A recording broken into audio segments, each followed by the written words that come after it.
Hi guys, how are you doing? I'm back here from the lake today, and it has been a while. Unfortunately, I wasn't able to post over the last few weeks, but I'm back now. And I got a question regarding Isha Hatha yoga teacher training. And Damien had asked me about, well, he's intending to do the training. He has done the inner engineering online program, and he wants to do the teacher training because he wants to go deeper and he also wants to share it with others. And he's now not able to do it for this year, so he's asking if it would make sense to do another training before this, another teacher training at another school, which is for 8 weeks, and what's the best way to go about it. So um, first of all, I would always, anyone who is considering to do teacher training, I would always encourage you to really first ask yourself, why do you want to do it. um, and I think it's important to have a good foundation for the training. A good foundation means, for me, like, the training is, you want to be empowered to impart this to other people. So you want to share the teaching, the techniques with others. So it's very important that you are first very well grounded in those practices. So it would be very, very important that you first go through all the like, not all necessarily, but at least, you know, let's say some of the programs, the Hatha yoga practices, and also inner engineering is a very important foundation. Um, I would first go through them. Some of them are also prerequisites before you start the training.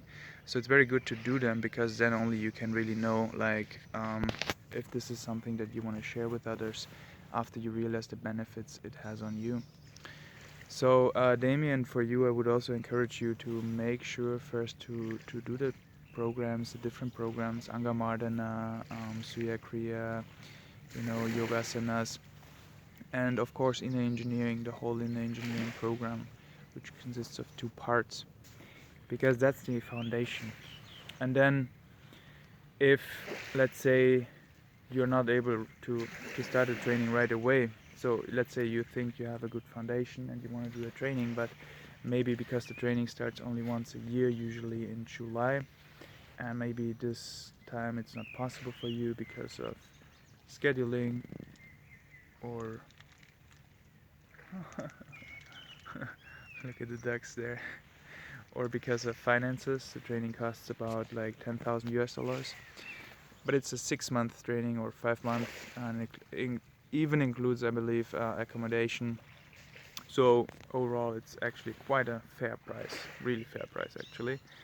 But yeah, some people, of course, it's you need to save up that money first. So if there's a period of time where you need to wait until you can actually afford it, and you wonder how can you make use of that time, what I would encourage you to do is, first of all, try to spend as much time as you can on doing the practices, because it requires time and dedication to really go deeper with the practices, each one of them. And one thing which I think is really important to keep in mind is, this teacher training is, Sadhguru has shared this with us in the program, that he's not interested in, making Hatha yoga teachers, but instead of creating Hatha yogis. And there's a difference between that. So, you know, it's really about how to become a yogi, or at least, let's say, an aspiring yogi, a yogi in the making. And the teaching then is just, a sharing that you do on that path, because we never really arrived there. Hopefully we'll do, but for the time being, probably it will be some time. So it's really a lifelong journey, the way I look at it. And so, don't think about it just to be about a certification program or something like this. And so if there's time between now and when you can start the training, just consider it as your training already starting, and any of the practices you do, they're part of it, you know. So just try to use the time that you have to go as deep as you can into these practices, be it inner engineering, be it the different Hatha yoga practices like Angamardana, Surya Kriya, Surya Shakti, Yogasanas, Bhuta Shuti. Use the time to go as deep as possible, and if you have time to take off, you can even, you know, maybe spend time in the yoga center in India. And you can either go there as a volunteer. There are certain periods in the year where they accept volunteers, so you can spend time there volunteering, doing your practices and all of this, and really dedicate your time to it. If you even have more time, like, I mean, I spent 3 years there. Not everyone can do that, but you know, even if you just have a couple of weeks, you can do that. You can also do the programs there. If you know, of course, for Hatha Yoga programs, you can do them with the teachers, independent teachers like myself and others. But you can also learn them there. So that's a good way to really go deep into it. And if you can't go there, then, you know, just spend time in nature. You can do them at home. You don't really need to go anywhere. But if you can make it happen, spend a lot of time in nature. Try to remove distractions to a minimum, and just really try to focus as much as you can on the inside. And then the last part of the question, you know, so let's say you are on track of taking all the programs already. You are already, let's say, you know, creating a focused time and space for yourself where you can go deeper, whether that's at your home or in the ashram. The next question is that Damien had asked is if it would make sense to do another training in the meantime, which might be, you know, shorter and less expensive, as a stepping stone towards that one until he can afford it. He had mentioned an 8-week program that's going on, and I know there's any number of these programs, and I can't really, you know, let's say, evaluate them because I don't know them. But if I think about an 8-week yoga teacher training program, I would think, you know, how much can you really learn in 8 weeks? Because it just requires a lot of time to go deep into it.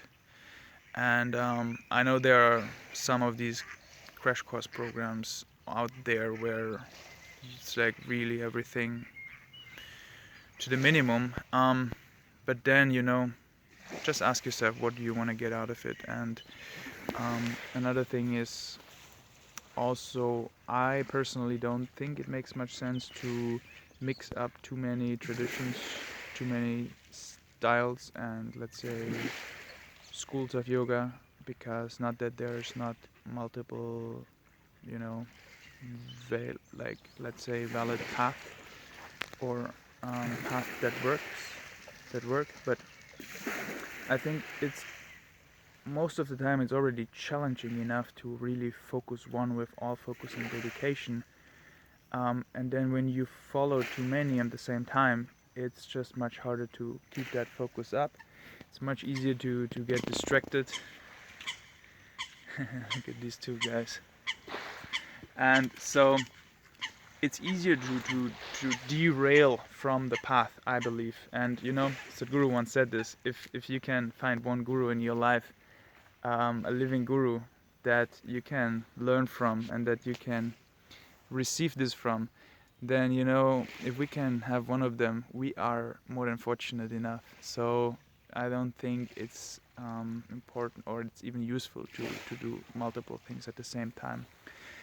And especially with Isha Hatha yoga, there's you know, it takes a certain commitment time to follow these practices. So to have anything else going, I can just tell you it's gonna be very difficult to follow any of them properly.